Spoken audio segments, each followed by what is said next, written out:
नमस्कार दोस्तों, मेरा नाम है धीरज शर्मा और आज हम पढ़ने वाले हैं class 10th chapter manufacturing industries. So firstly I will tell you about the manufacturing industries. भाई किसी भी रॉ मटेरियल को उठाकर अगर हम कोई प्रोडक्ट बना देते हैं तो वो मैन्युफैक्चरिंग कहलाता है, सेकेंडरी सेक्टर में आता है। और उसी तरीके के अगर प्रोडक्ट बहुत सारी फैक्ट्रीज बना रही हैं तो वो इंडस्ट्रीज़ कहलाती हैं। So they are called the industries. जब वो कोलैबोरेटिव हो जाता है यह चीज़, मतलब अगर हम मोबाइल की बात करते हैं तो mobile will be created by Nokia, Samsung and other, तो ये पूरी मोबाइल इंडस्ट्री कहलाती है। फिर talk about the television and electronic, तो जितने भी लोग इलेक्ट्रॉनिक बना रहे हैं वो इलेक्ट्रॉनिक इंडस्ट्री कहलाती है। In this chapter we are going to see about what is manufacturing industry. First thing हम लोगों ने पहले से पढ़ रखा है कि industry being divided into 3 part. Primary, basically after that primary के बाद we will cover the secondary, after that tertiary sector. ठीक है, तो इंडस्ट्रीज इस तरह से डिवाइडेड है। प्राइमरी के अंदर मेरा डिवीजन कुछ इस तरीके का है कि प्राइमरी में मैक्सिमम वो इंडस्ट्रीज आ जाती हैं जो रॉ मटेरियल प्रोवाइड कराने का काम करती हैं। So let's talk about these pictures कि ये मैन्युफैक्चरिंग की बात कर रहे हैं। तो फर्स्ट थिंग तो क्लियर हो जाती है, manufacturing is secondary industry. Secondary industry means manufacturing industries are those industries which create some useful product from the raw material. So this is the thing. Firstly यहाँ पे मैंने 4 पिक्चर्स लगाए हैं, तो 4 पिक्चर से यू कैन ईजीली जज। The first one is of the diyas, after that we are having utensils. उसके utensils के बाद we are also having some electronic items over there and mobile phone. So there are 4 type of industries I have shown over here. So if we talk about the further of the division of the industries, तो इन्हीं divisions की अगर हम बात करते हैं, first is household industry. तो there is a division in the manufacturing industries also. First is household, small scale and large scale. How can we say a household industry? You have also seen in your home and nearby places कि जो दिया होते हैं, लोग अपने जो हमारे यहाँ कुछ स्मॉल स्केल के बिजनेसेस करते हैं, तो उसके अंदर लोग दिया अपने घरों में या फिर छोटी मोटी फैक्ट्री लगाकर क्रिएट कर लेते हैं. So these are the household industries की घर के अंदर या फिर छोटी कोई जगह लेकर अपनी फैक्ट्री क्रिएट कर लिया. These are called the household industries. After that we come to the small scale industries. ये इंडस्ट्रीज़ की फैक्ट्रीज जो होती हैं लोग लगाते हैं, लेकिन थोड़े बड़े स्केल पर काम होता है. ठीक है ना, फिर भी इन्हें स्मॉल स्केल रखा जाता है गवर्नमेंट के हिसाब से. ठीक है ना, तो इंडस्ट्रीज़ लाइक आपकी अगर हम बात करते हैं यूटेंसिल्स की इंडस्ट्री आ जाती है. यूटेंसिल्स के बाद अगर हम बात करते हैं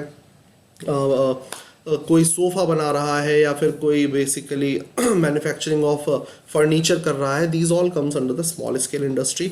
after that we comes to the large scale industry. Large scale industry वो है जहाँ पर कैपिटल मनी बहुत ज़्यादा है. कैपिटल से मतलब क्या होता है भाई, कैपिटल एक नया वर्ड अगर यहाँ पे आया है तो कैपिटल इज बेसिक आपका जो इनिशियल पैसा जा रहा है बिजनेस के अंदर. ठीक है ना, तो वो कैपिटल मनी होता है. ठीक है ना, तो कैपिटल कितना ज़्यादा लग रहा है. अब आप सोचिए, if you want to open an mobile factory, तो मोबाइल बनाने की अगर आप फैक्ट्री लगाना चाहते हैं तो you need a huge capital for that, you need a huge amount of money for that.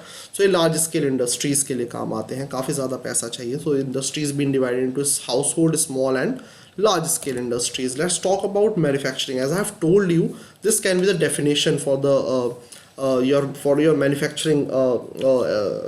What do you think about the manufacturing? Production of good in large quantities after processing from raw material to valuable product. तो यहाँ पे important क्या है, processing from raw material to a valuable product. जब आप किसी भी quantity को या किसी भी प्रोडक्ट को तैयार कर देते हैं तो वो मैन्युफैक्चरिंग कहलाता है. ठीक है ना, यहाँ पे रॉ मटेरियल से हमने कुछ बनाया है. बेसिकली अगर मैं बात करता हूँ दियास की, तो जो मिट्टी है या क्ले है, that is called a raw material, और उस क्ले से हमने क्या बना दिया है, दिया. If I talk about the utensils, तो यूटेंसिल्स की बात करते हैं तो रॉ मटेरियल इज़ बेसिकली जो हमें स्टील मिल रहा है, तो वो प्लेट्स में या फिर स्टील के बड़े बड़े शीट्स अगर आपको मिल रही है, उसके बाद आपने आपके अपने हिसाब से आपने दूध का डब्बा बना दिया है, या फिर you have create a pan for the, या industry has created pan for some cooking purpose. So ये अलग अलग प्रोडक्ट वैल्यू ऐड कर देते हैं किसी भी इंसान के अंदर. तो दैट्स वाई एक रॉ मटेरियल से वैल्यूएबल प्रोडक्ट बनाना is called a manufacturing. Manufacturing industries, ये जो सेकंड और थर्ड पॉइंट आ रहे हैं, these are also important for the expectation of the board exams also. Manufacturing industries are the economic indicator of the growth of an economy. कैसे कह सकते हैं यार हम, ये कैसे कह सकते हैं कि इकोनॉमिक इंडिकेटर बता रहे हैं मैन्युफैक्चरिंग इंडस्ट्रीज को. So let's talk about this.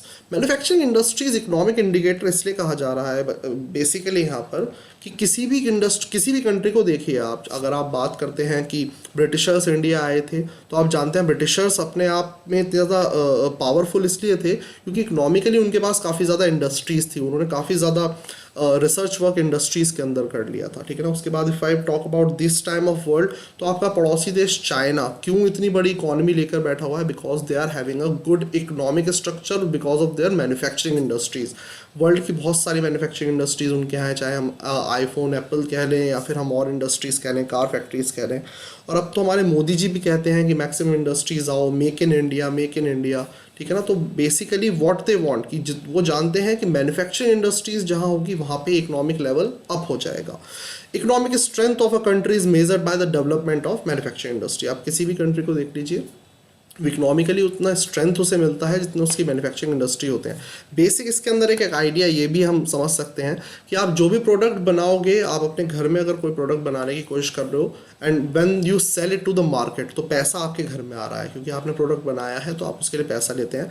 तो ये अच्छा अमाउंट ऑफ मनी है कि आप कोई प्रोडक्ट बना रहे हो और उसका पैसा अपने पास ले रहे हो, तो that's a great mind. That is Y industries लगाना और इंडस्ट्रीज़ होना बहुत ज़्यादा ज़रूरी है। ओके, सो इम्पॉर्टेंस क्या है? इम्पॉर्टेंस भी यहीं से कनेक्टेड है पिछले वाले पार्ट से ही। सबसे पहले तो backbone of the development as they help to reduce the burden of agriculture. यहाँ पे एक पॉइंट अटैच हो गया है एग्रीकल्चर का। Why agriculture burden should be reduced by agriculture? Why do we need reduce the burden of, और क्या burden है उनके ऊपर? बेसिकली मैक्सिमम इंडिया के बारे में अगर बात करते हैं, maximum of our Indian country is dependent on the agriculture. Most of the people are indulge in the agriculture. आप अगर आज़ादी की बात करें, at the time of independence, after that 1990 देख लीजिए, 2000, और अब तक भी बहुत सारे लोग हमारे यहाँ एग्रीकल्चर सेक्टर से डिपेंडेंट है, जो कि बहुत ज़्यादा जॉब क्रिएट नहीं कर पा रहा है। It is not creating many jobs and worth to the people. So किसी भी कंट्री को अगर आगे बढ़ना है तो जॉब क्रिएशन देना पड़ेगा। जॉब क्रिएशन करने के लिए आपको इंडस्ट्रीज लगानी पड़ती हैं। सो manufacturing industry backbone of development कहा जाता है क्योंकि ये एक तरीके से बर्डन ऑफ एग्रीकल्चर कम करता है। लोग एग्रीकल्चर में डिस्गाइज्ड एम्प्लॉयमेंट दिखाते हैं। डिस्गाइज्ड एम्प्लॉयमेंट जैसे हमने पहले भी पढ़ा है, डिस्गाइज्ड होता है कि जितने लोगों की ज़रूरत नहीं है उससे ज़्यादा लोग एक खेत के अंदर काम कर रहे हैं, जिससे कि आउटपुट पे कोई खास फर्क नहीं पड़ रहा है।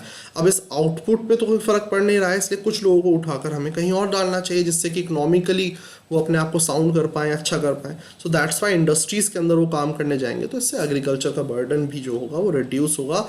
Help to reduce regional disparity, poverty and employment. Unemployment तो ऑब्वियस सी बात है ख़त्म हो जाएगा। When industries are there, people get job, they got employment over there.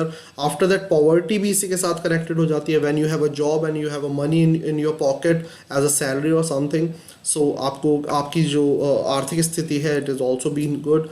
So poverty is also going to the other side, or not even in that particular picture.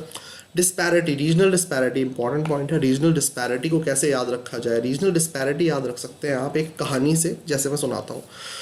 Reality है, कहानी भी नहीं कहेंगे, ठीक है ना। तो किसी भी कंट्री के बारे में अगर हम बात करें तो कंट्री में रीजनल डिस्पैरिटी कैसे हो जाती है? देखिए, आप इंडिया की अगर बात करते हैं, many of the cities of India are called metro cities, क्योंकि मैक्सिमम इंडस्ट्रीज़ यहाँ पर है। That's why they are called the metro cities. बहुत सारी फैसिलिटीज़ के साथ हैं, लाइक दिल्ली, बॉम्बे, पूना, बैंगलोर। तो मैक्सिमम लोग यहाँ पर जॉब करने के लिए जा रहे हैं, ठीक है ना।